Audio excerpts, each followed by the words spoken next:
Thank you very much, Kenny. That was a very insightful conversation with Benjamin and Fola. I want to say first and foremost, thank you to everyone who's here and who stayed the day. It has been a wonderful conference, some very enlightening conversations. I think it's a spiritual disaster to pretend that one doesn't love one's country. You may disapprove of it. You may be forced to leave it. You may live your whole life as a battle. Yet I don't think you can escape it. If you try to pretend you don't see the immediate reality that formed you, you will go blind. This is a quote by the famed author James Baldwin that sits deeply within me.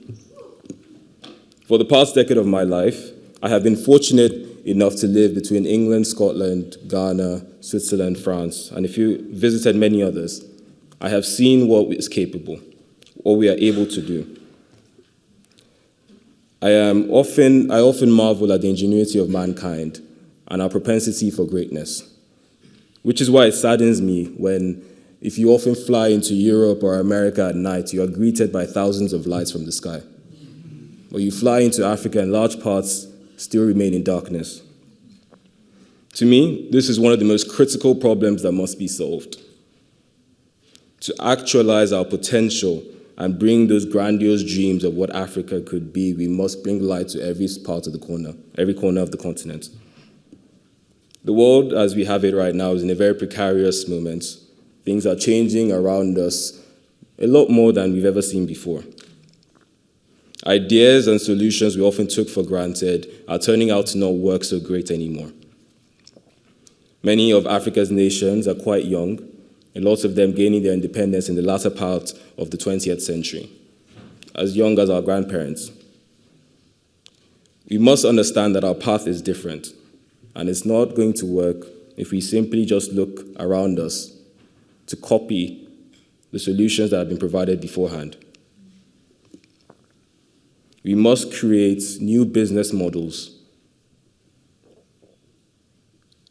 and develop stronger institutions that have Africa at heart. I believe this is a mission for each and every one of us who has a genuine love for country and continent to apply ourselves diligently to the tasks at hand. We must lay solid foundations for the home that we want to build, a home we don't have to leave for the best of what life has to offer. I hope each and every one of you who has chosen what they're going to work on applies yourself diligently and focuses on the task at hand like your life depends on it. For those who are still trying to figure it out, keep going. The path will become clearer as you go along. I hope the conversations today don't stop here. There will be the Oxford Africa Conference in May of this year, and the conversations must go on, but the work does not stop there. We must go back and roll our sleeves up and get to work. Before I got onto stage, I received a message from my mother saying it takes a village and a planet. She's right. I am a product of love, which is evident with my family and my friends who are here today in person and watching online. In my life journey, I have learned the importance of going within, of understanding yourself, and of loving yourself for self-development. I think the same must be said of Africa.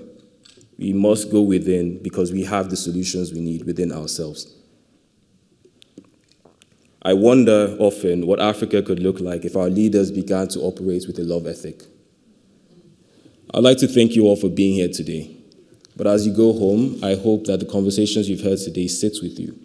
And they do not just sit with you and you forget them by tomorrow, but you decide to do something because each and every one of us is capable. It is down to us. There's no one else that's going to come and save us. So thank you all for being here today. There will be a drinks reception in the marquee, and I wish you all a wonderful evening and a safe trip back home.